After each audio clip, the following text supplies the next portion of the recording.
du crime parfait. Bienvenue dans Au bout de l'enquête. C'est l'un des cold cases français les plus marquants. En avril 2004, Jonathan Coulon, 10 ans, est kidnappé en pleine nuit dans le dortoir de sa colonie de vacances en Loire-Atlantique. Son corps est découvert 6 semaines plus tard, à quelques kilomètres de là. Après 17 ans de vaines recherches, un témoignage crucial vient de bouleverser l'enquête. L'affaire Jonathan Coulon à la recherche du prédateur, un film de Stéphanie Bergeron.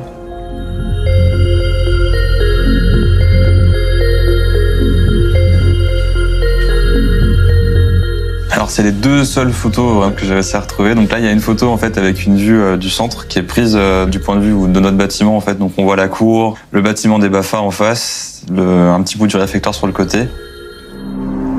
Ça c'est des bons souvenirs en fait. C'est la bonne partie de la colonie de vacances. Dans la chambre on était 6. Alors, on s'était mis entre copains.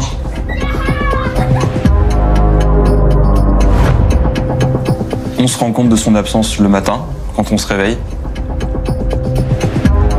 Jonathan n'est pas dans son lit. Au début, on s'en amuse un peu entre nous. On se dit, ah, il y a quelqu'un dans le couloir, si t'étais pas capable d'aller voir. On en joue et en même temps, on est un peu inquiet parce que personne vraiment n'ose sortir pour vérifier si on le voit. Le premier réflexe qu'on a, c'est de se dire qu'il est parti aux toilettes ou qu'il s'est déjà levé. Les heures passent et Jonathan ne revient pas.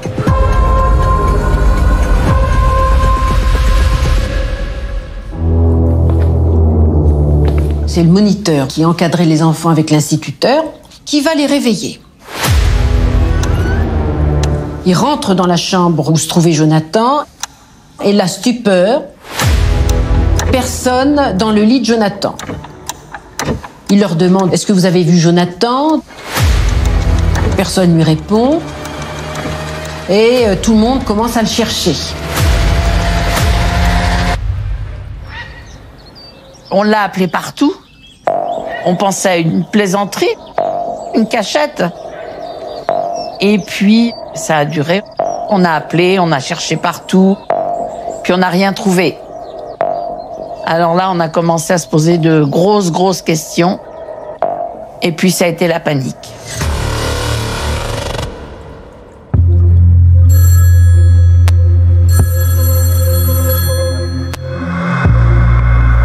Le 7 avril, mon ex-mari reçoit un coup de téléphone. Et dans les 5 minutes qui suivent, le téléphone vole dans la pièce. On est dû annoncer que Jo n'était plus au centre, qu'il ne savait pas où il était. Mon ex-mari, je ne l'ai pas cru du tout.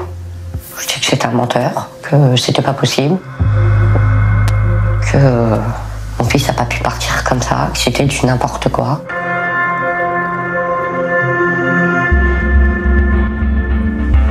C'est le maire qui est venu me voir à la maison en me disant que Jonathan avait disparu en classe de mer.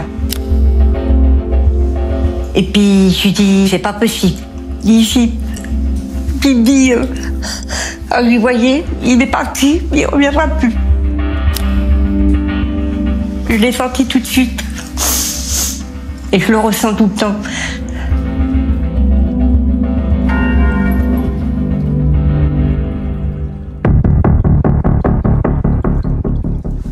De là, avec mon ex-mari, on prend la voiture, on part le jour même. Pendant les 5 heures qu'on a fait la route, j'ai pleuré pratiquement tout le long. Je suis partie, moi, dans l'optique où moi, je vais le trouver. Il sera pas loin, il sera à côté, ça se trouve, il a eu peur, il est cloîtré entre 2 arbres ou dans des feuilles, et puis il a peur. On est arrivé au centre.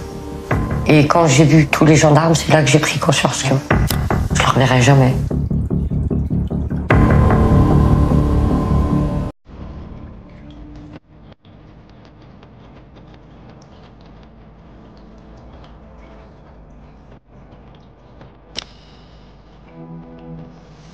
Jonathan, c'était mon premier. Je l'ai vu, j'avais 17 ans. C'est lui qui a fait de moi une maman, et une maman très heureuse. C'était l'amour de ma vie. Jamais je l'appelais Jonathan. Son petit surnom, des fois, c'était Titi, Jo. Cowboy, ça dépendait des jours. Cowboy, c'est quand il était en jean et chemise, avec sa casquette. Il aimait beaucoup ce surnom. Il vit dans un petit village, Orval, qui est situé dans le sud du Cher. Il a la vie d'un petit garçon de 11 ans, c'est-à-dire qu'il a son papa, il a sa maman, il a 3 sœurs. C'était un petit garçon très gentil. Et puis il était très câlin. Puis il aimait bien venir chez mamie et papy. Comme on n'habitait pas loin, alors il venait. Jamais de colère avec nous, rien. Puis très solitaire, hein. Il pouvait rester dans un petit coin pendant 1 heure, même 2 heures, ça lui faisait rien du tout. Hein. Il avait ses copains imaginaires. Donc des fois c'était marrant, on l'écoutait parler, mais il parlait à son copain. Alors il faisait des courses de voiture avec le copain. Il aimait bien jouer tout seul dans sa chambre. Il était dans sa petite bulle.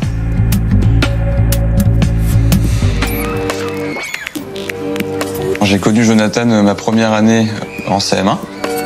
Les premiers jours où j'ai commencé l'école, on s'est retrouvés dans la même classe.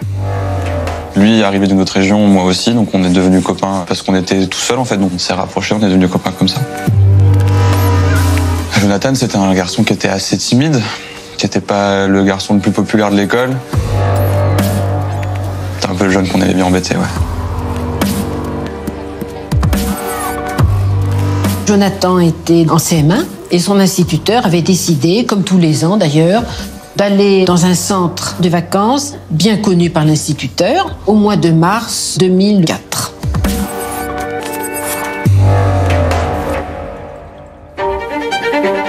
L'idée, c'est de leur permettre de partir en classe de mer. Là, on propose Saint-Brévin. Saint-Brévin-les-Pins, c'est la côte atlantique. L'Institut nous avait vendu le projet un peu quelques mois avant, mais c'était plutôt bien, on était content d'y aller. Moi surtout que j'avais fait une classe de mer l'année d'avant dans mon ancienne école, donc je savais ce qui allait se passer, comment ça allait s'orienter, c'était quelque chose qu'on attendait, on était content d'y aller.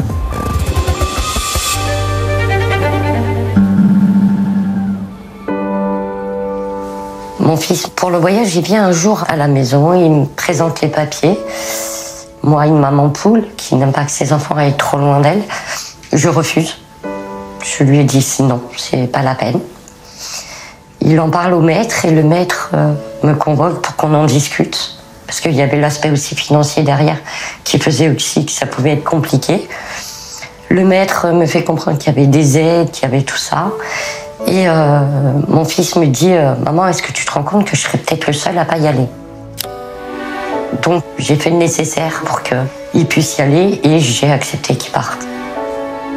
J'ai vu son sourire, et puis je me suis dit, voilà, je peux pas lui faire ça, il veut y aller.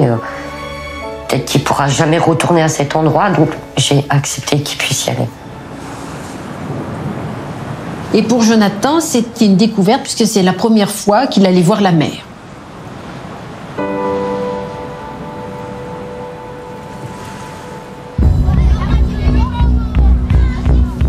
Au moment où il fallait mettre le sac dans la soute du bus, qu'il fallait qu'il fasse un bisou à maman, ça a été très très dur.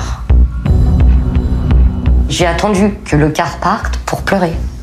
La dernière image que j'ai de lui, c'est mon petit blond frisé, aux yeux bleus, sa petite boucle d'oreille. Puis, avec son sourire, c'est son sourire que... Le fait de pouvoir partir, son petit sourire. C'est la dernière image que j'ai de lui.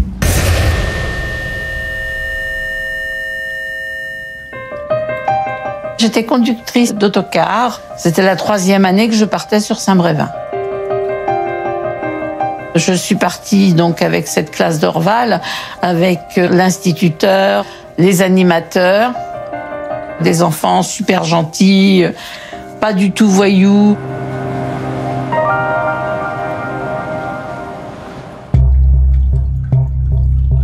Mon rôle, c'était de les transporter dans tout leur périple de visites, d'activités, etc.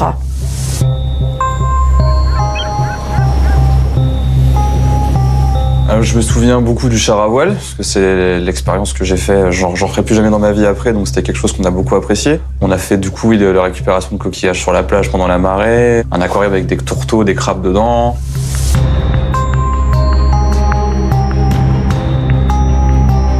On a la visite du port de Saint-Nazaire, les marais salants de Guérande, évidemment.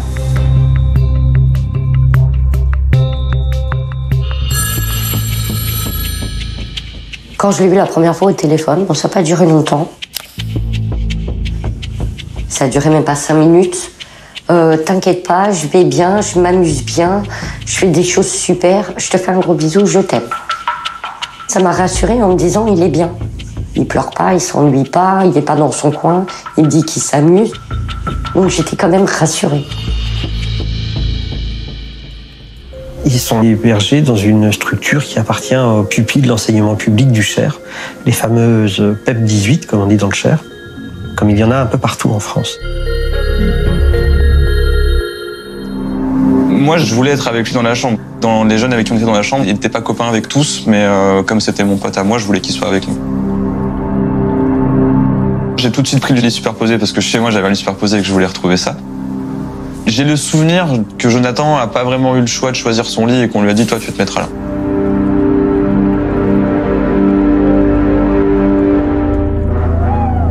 Le 6 avril, c'était pratiquement la fin du séjour. Donc, il y a une petite fête, comme ils font à chaque fois dans les centres, une petite boum.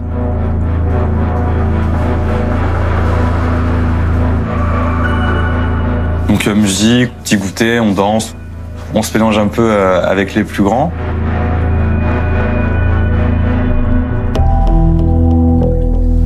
Pour Jonathan, ça se passe moins bien parce qu'au moment des slows, il veut inviter une des filles de la classe à danser avec lui.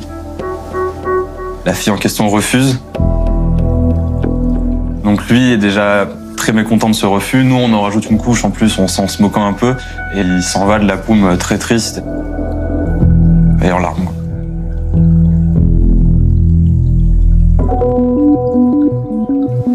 La soirée a dû se finir vers 23h30 minuit. Et on va se coucher tous ensemble dans nos chambres respectives. Le lendemain matin, tout le monde se réveille. On se prépare pour aller au petit déjeuner. Et puis, il manquait Jonathan.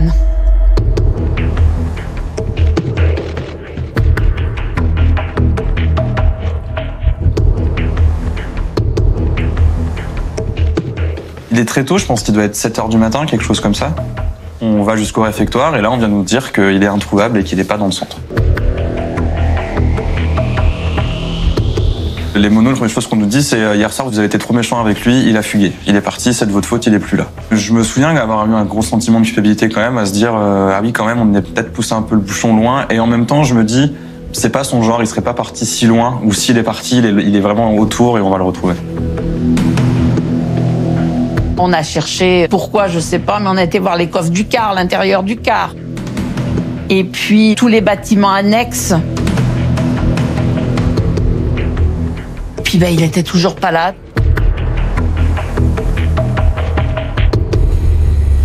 Je reçois l'appel de mon patron qui me dit « Bon, il y a une disparition d'enfants sur la Loire-Atlantique. Ça serait peut-être bien que tu prennes la route et puis que tu rejoignes Saint-Brévin. » Je peux vous dire que, bon, voilà, quoi, mon sang n'a fait qu'un tour. Quand j'arrive sur place, première constatation, le lit est ouvert, mais il y a toutes ses affaires quasiment. Il a pris aucune de ses affaires. Il est parti en pyjama, sans chaussons. C'est pas un petit garçon téméraire. On n'imagine pas Jonathan partir en pleine nuit ou au petit matin blême, seul. Ça lui ressemble pas du tout. C'est impossible qu'il ait fait une fugue. Parce qu'il savait très bien, avant qu'il parte, on lui a toujours dit, si tu veux rentrer à la maison, tu nous appelles, on vient te chercher. En pyjama, avec le froid qu'il faisait dehors, il ne serait pas parti comme ça. J'ai pas pensé que le petit Jonathan aurait pu fuguer. J'ai pensé que c'était plus grave. Donc les enquêteurs prennent quand même la chose très au sérieux. L'inquiétude monte. et on pense à un enlèvement.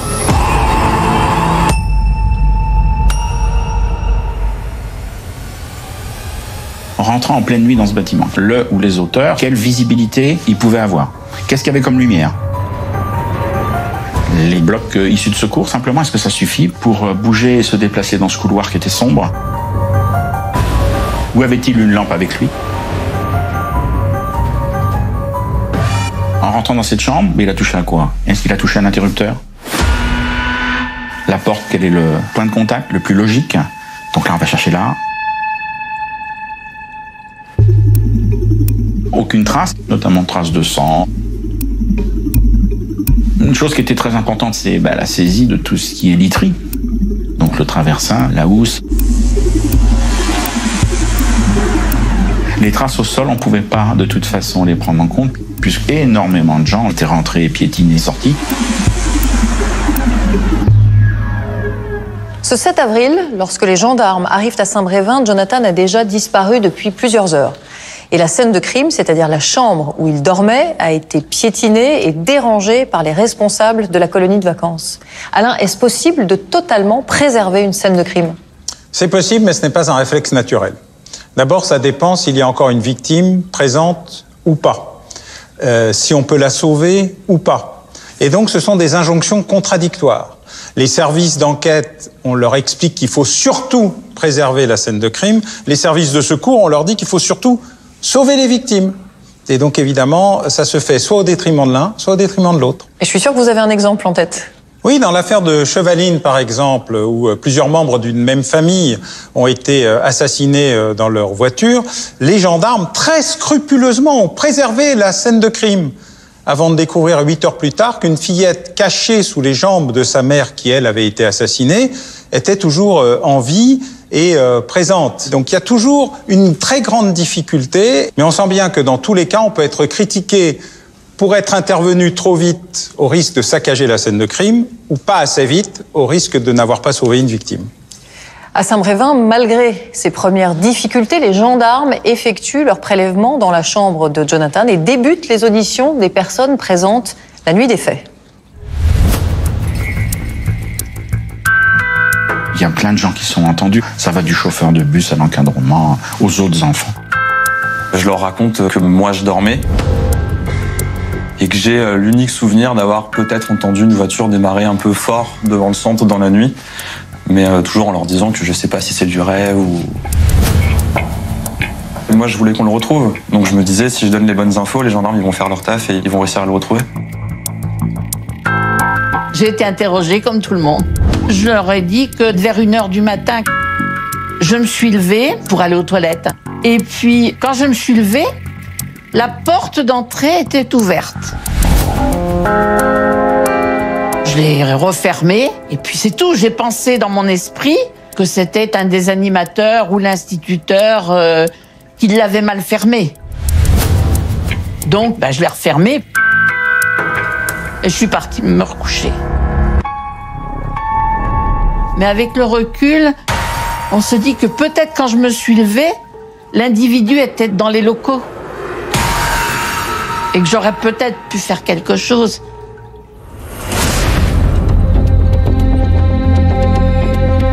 Alors bien sûr, on se pose la question d'un enlèvement parental.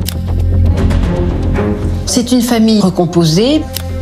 Jonathan, il est le fils de Virginie. Et Virginie s'est remariée avec Stéphane Coulon. Et Stéphane, quand il s'est marié avec Virginie, a voulu et a tenu à reconnaître le petit Jonathan qui ne connaissait pas son père, son véritable père.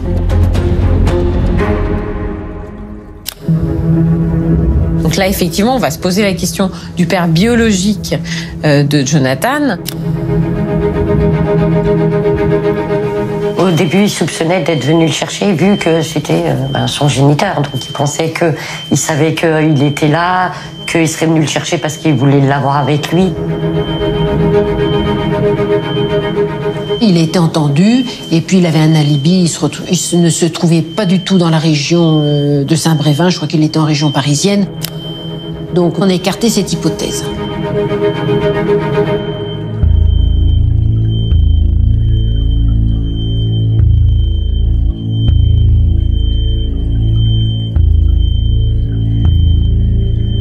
Donc il faut un sang-froid, il faut une expérience pour aller enlever un enfant à cet endroit-là.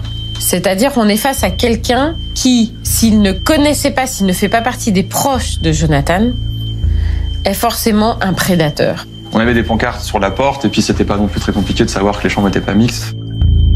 Il voulait forcément enlever un garçon. Et en fait, si on suit sa logique, il a pris la première chambre de garçon qu'il a croisée, le premier lit sur la droite. Donc là, on avait l'entrée de ce côté-là. Le lit de Jonathan était ici, donc juste à côté de l'entrée. Le lit superposé, ici. Un lit ici avec un copain, un lit ici avec un autre copain. Et là, il y avait un lit vide. Donc Jonathan avait le premier lit directement en rentrant dans la chambre, en fait. Jonathan était le choix le plus simple. Quand on est arrivé, j'avais un besoin de me rendre compte dans quel contexte il était. Vous avez la porte coupe-feu et tout de suite à côté la chambre de mon fils. Et quand on rentre, bah oui, la première chose que j'ai vue, c'était le doudou sur son lit. Donc j'ai su tout de suite que c'était son lit. J'ai fait le tour, je me suis aperçue que la porte coupe-feu ne fonctionnait pas. C'est-à-dire que tout le monde pouvait rentrer comme dans un moulin. On se rendra compte bien trop tard. En réalité, ces locaux, ils présentent des problématiques de sécurité importantes. Derrière, on a un immense parc qui donnait sur une route à 4 voies que les gens du coin appellent la route bleue. Et c'est une route de passage important. Ce qui m'avait vraiment surpris, c'était la facilité d'accès à partir de la route. Avec du grillage, mais du grillage qui est affaissé. Donc quelqu'un peut passer, un adulte peut passer. Si le ou les auteurs sont passés par là, cette zone, il faudra l'examiner. Ces zones de recherche vont être définies assez rapidement. La 4 voies, la plage et les bois. Et puis il faut du monde pour faire des ratissages. Genou contre genou, coude contre coude, on doit être les uns à côté des autres. Tout de suite, on se rend compte, mais ça va être extrêmement complexe, quoi. Le premier travail qui a été fait, ça a été de passer dans toutes les maisons. En avril 2004, on est dans une période où il n'y a pas de vacances scolaires. Autour des PEP du Cher, il y a 2000 ou 2500 maisons, toutes quasiment vides. Donc ça laisse une potentialité de cachette qui est hallucinante. Ils vont interroger tous les habitants de Saint-Brévin pour tenter d'avoir un indice et on ne trouve rien. Plusieurs semaines passent et on va découvrir sur la tête d'oreiller de Jonathan une infime trace de sang. Et effectivement, le laboratoire a mis en avant une empreinte génétique masculine sur cette tête traversin. On a cet ADN, donc là, à ce moment-là, c'est un grand soulagement parce qu'on se dit, on a sans doute l'ADN de l'agresseur. Et donc, quand cet ADN, il est passé au fichier, il match avec personne. Les semaines passent et on se dit, oui, que les chances s'amoindrissent de le retrouver vivant. Ça a été très dur, je vivais pas. Je restais sur le canapé, je bougeais plus. Quand je sortais, ne serait-ce que pour aller au tabac ou au pain, ça pouvait être la personne qui était à côté de moi. Je me suis dit, peut-être que toi, t'as vu mon fils. Pour moi, c'était tout le monde. J'étais devenue parano.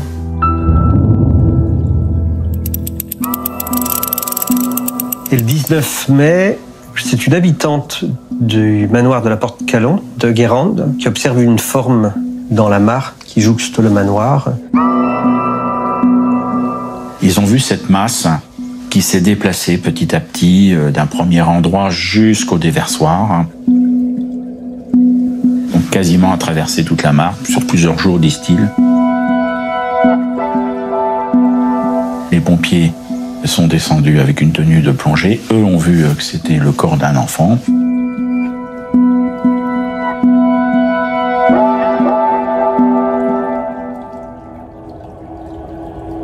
Ce que je constate, c'est que ce corps est dénudé et attaché à un parpaing.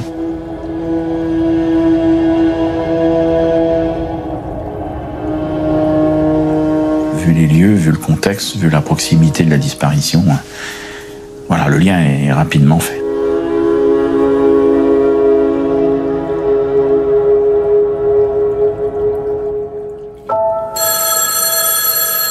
« 19 mai, coup de téléphone. Mon ex-mari répond. C'est le major au téléphone pour lui dire qu'ils ont retrouvé un corps et que c'est Jo.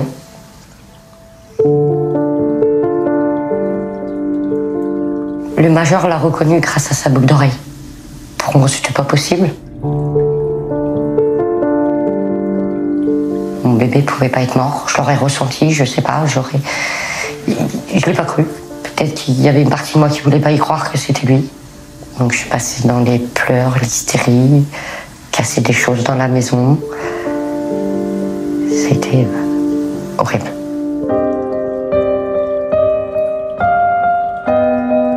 Je suis en vacances avec mes parents, on est devant la télé et les infos, et du coup la télé nous balance l'info que Jonathan était retrouvé mort. Je tilte pas en fait. Et mon père me regarde et il me dit « T'as compris ?» Et c'est là que je fonds en larmes et que je dis « Oui, j'ai compris. Ouais. » J'avais toujours cet espoir qu'il reviendrait. Parce qu'on se dit pas qu'il est mort. C'est pas... À cet âge-là, on n'imagine pas ça.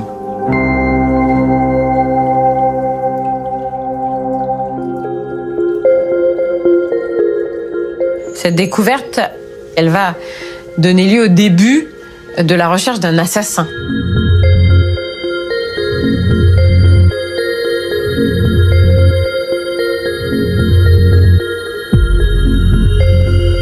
L'autopsie est faite, elle ne révèle pas grand-chose.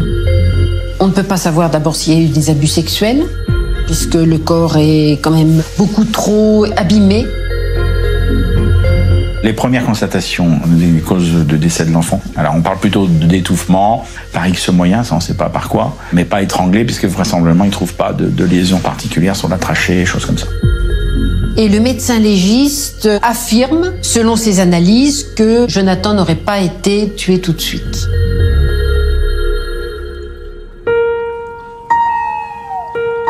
Jonathan aurait été séquestré plusieurs jours avant d'être immergé dans l'étang. S'il est resté quelque temps séquestré, ça nourrit l'hypothèse que la personne connaissait forcément le coin, avait un point d'attache, une habitation, donc quelqu'un du coin. Le jour où l'on retrouve le corps de Jonathan, je me rends à Guérande et en fin d'après-midi, l'ancien maire de Guérande sort de l'espace du manoir et il dit « Pour mettre cet enfant à cet endroit-là, il faut être du coin. » Il faut connaître où il est devenu au moins une fois. Il n'y a pas 36 solutions. C'est pas un étang qu'on découvre comme ça le long de la route, donc il fallait forcément connaître. Et vous le connaissiez pas? Personnellement, non. Personnellement, non.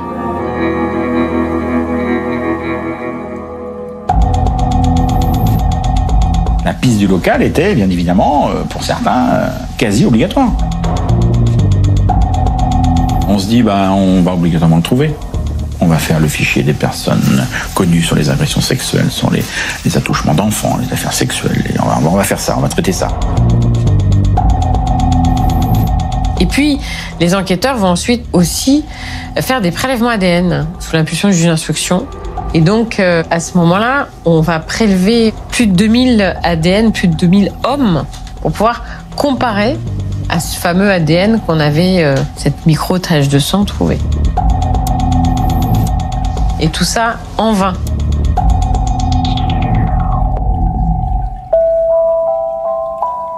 Et après 4 ans, quand on découvre que l'ADN, cet ADN sur lequel on fondait nos espoirs, en réalité, il était simplement l'ADN d'un petit garçon qui avait été avant Jonathan dans ce lit. Et que tout ça, c'était lié au fait que les draps étaient pas bien nettoyés. Du coup, beaucoup de pertes de temps, d'argent, d'énergie et d'espoir.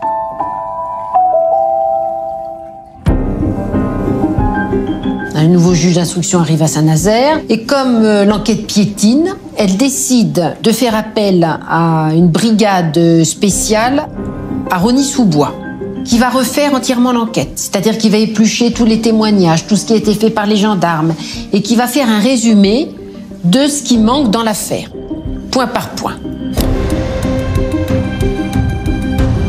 Dans les éléments initiaux qui avaient été transmis, le corps avait été immergé quelques jours. Là, finalement, les résultats nous disent on ne sait plus trop combien de temps le corps a été immergé. C'est vrai que là, l'enquête prend une nouvelle direction. Parce que s'il a été tué tout de suite après sa disparition, son enlèvement, c'est quelqu'un qui ne connaissait peut-être pas forcément l'endroit. On accepte là l'idée du kidnapping, alors que jusque-là, on avait toujours été dans la séquestration. Et donc là, de nouveaux horizons, plus lointains, sont aussi acceptés.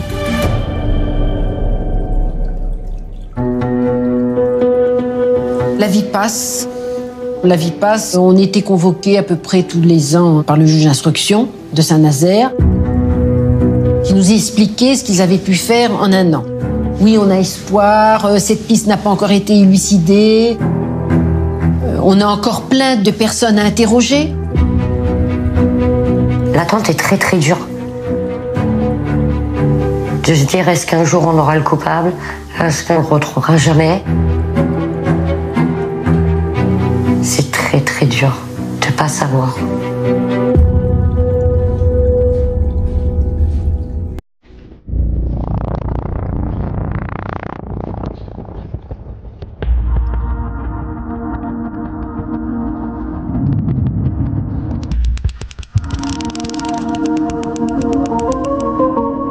En 2011, un Allemand, Martin Ney, est arrêté par la police allemande et fait des révélations en disant qu'il est le meurtrier de 3 enfants qu'il a enlevés dans des centres de merde, 92, 95 et 2001. Il y a aussi une quarantaine d'agressions d'enfants d'une dizaine d'années.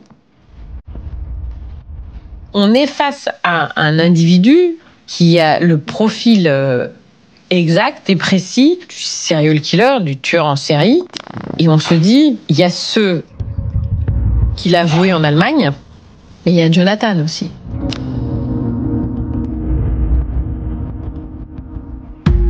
Il y a effectivement de nombreux points communs entre les victimes de Martin Ney et Jonathan Coulon. Le plus étonnant, c'est que cette piste n'est pas nouvelle.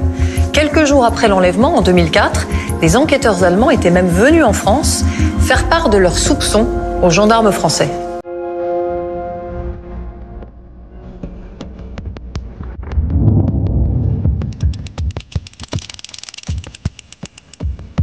On est en 2004. À l'époque où Jonathan a disparu, mais il n'a pas encore été retrouvé, arrivent des policiers allemands qui viennent faire savoir à la police française que dans le nord de l'Allemagne, il y a eu des disparitions d'enfants. Et certains témoins ont vu un homme en noir, qui va être défini comme le Schwarzmann. L'homme en noir. Il se déplace dans le noir et on ne sait pas exactement à quoi il ressemble parce qu'il est habillé en noir, il est cagoulé. Mais à ce moment, on ne sait pas qui est ce Schwarzmann.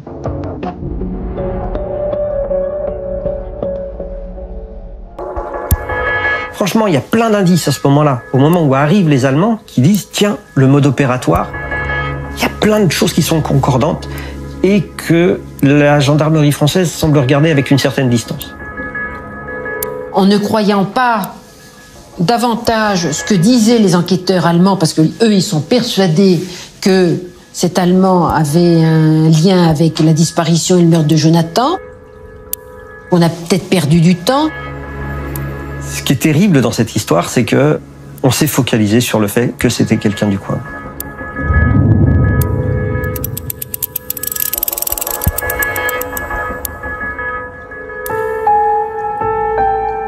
En 2011, Martin Ney, quand il est arrêté, est reconnu comme étant celui qui était l'homme en noir, le Schwarzmann. Martin Ney, c'est quelqu'un qui est né en 70, qui a beaucoup voyagé. C'est un homme qui a travaillé dans des centres de vacances, avec des enfants. C'est un animateur qui connaît les colonies de vacances. Le chasseur, il va chasser là où il peut trouver ses proies. Un homme tout à fait normal en apparence et se déguisant en véritable monstre la nuit.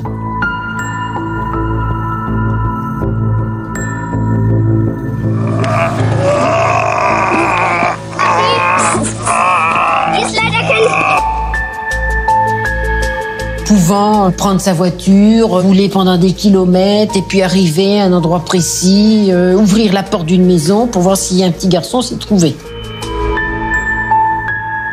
Les affaires entre ces 3 petits garçons qui sont enlevés en Allemagne, pour lequel il a avoué que c'était lui. Alors il est condamné en 2012 à une peine de perpétuité.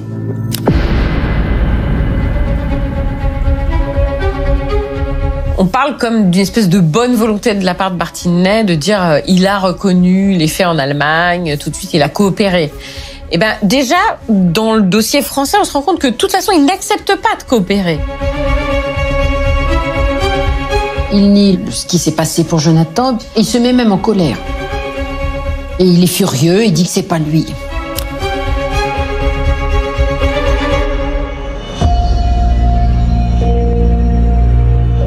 En 2017, d'un seul coup, explosent médiatiquement des révélations.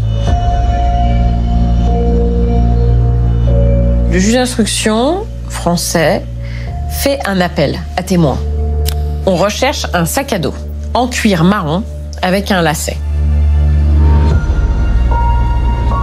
On comprend que ce sac à dos a dû être perdu en 2004 dans la région de Saint-Brévin. Alors forcément, les médias cherchent, fouinent. Pourquoi est-ce qu'aujourd'hui on parle de ce sac à dos ?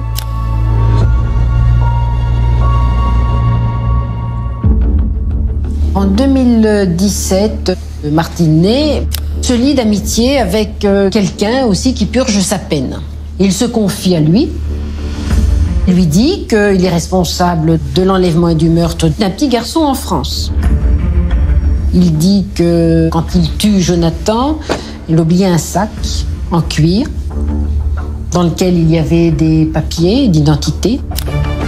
Et il lui dit qu'il était un petit peu étonné de ne pas avoir été inquiété plus tôt. Le codétenu, il va en parler aux enquêteurs.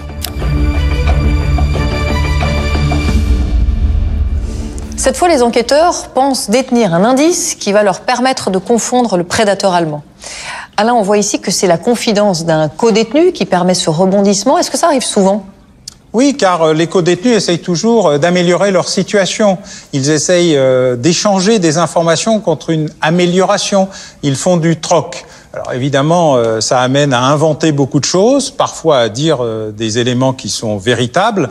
Et les autorités judiciaires sont toujours d'une immense prudence quant à l'intégration de ces éléments dans le processus de l'enquête. Récemment, à la prison de Saint-Quentin-Fallavier, un des codétenus Nordal-Lelandais est venu faire des révélations. Il a indiqué que Nordal-Lelandais lui aurait donné des éléments plus précis sur les conditions de la mort de la petite Maëlys ou de l'assassinat du caporal Arthur Noyer. Mais le témoignage d'un détenu a-t-il la même valeur que celui d'un témoin lambda ? Tous les témoignages ont la même valeur. Le problème n'est pas la valeur du témoignage, mais la corroboration. En fait, il y a une règle en droit romain qui veut que témoignage unique, témoignage nul. Testus unus, testus nullus. Et donc, tout le principe du témoignage, c'est de toujours vérifier et d'en avoir plusieurs. Comme les journalistes, ils essayent toujours de confirmer leur source par une autre source. En matière d'enquête judiciaire, un témoignage doit toujours être corroboré par un autre. Dans l'affaire du petit Jonathan, le juge d'instruction dispose donc maintenant d'un témoignage qui pourrait l'aider à faire passer Martinet aux aveux. Ce qui se passe en 2017 va permettre au juge d'instruction français de réitérer sa demande aux autorités allemandes. Le juge d'instruction s'est rendu en Allemagne avec les enquêteurs à 2 reprises. Il a tenté de parler à Martinet, qui n'a jamais voulu rien dire. Donc il y a un mandat d'amener international. qui est lancée au mois d'octobre 2019. Et c'est ce qui va permettre, au terme d'aujourd'hui, là, en 2021, la venue de Martinet en France.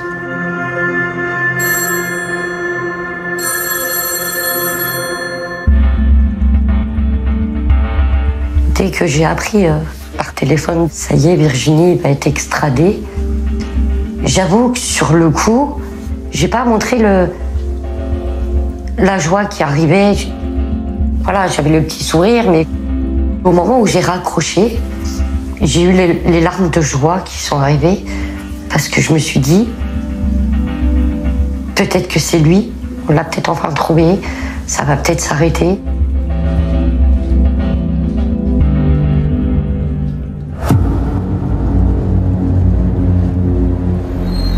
En réalité, l'arrivée de Martinet en France permet une avancée procédurale. Ça a permis d'une part sa mise en examen, à l'issue de laquelle il a choisi de garder le silence, ce qui est son droit. Ce qui est très surprenant sur le mode opératoire, c'est qu'on se retrouve avec des enfants qui sont en centre de vacances, qui sont kidnappés de nuit, qui vont être retrouvés morts, ligotés de la même façon.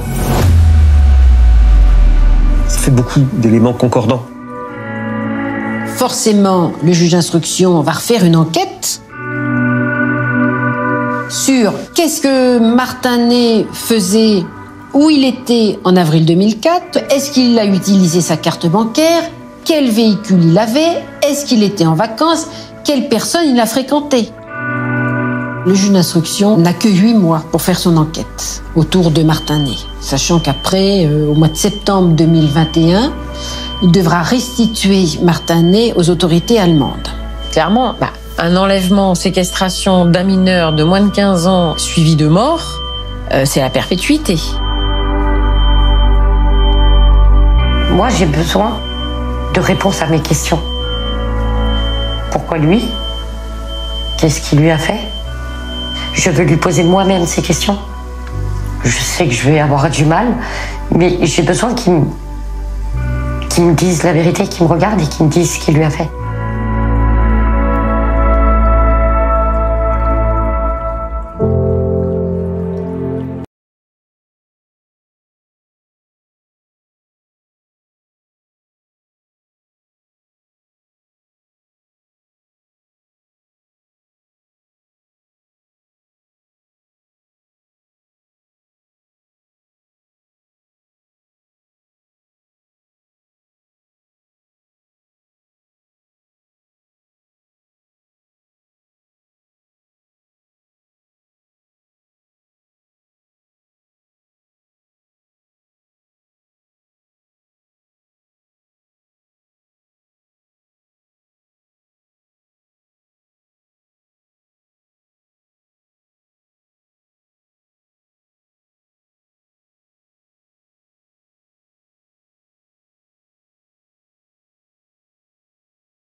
J'ai besoin de me dire, ça y est, il a été jugé, il va prendre une peine, mon fils il peut reposer en paix, et tourner une page du livre et recommencer.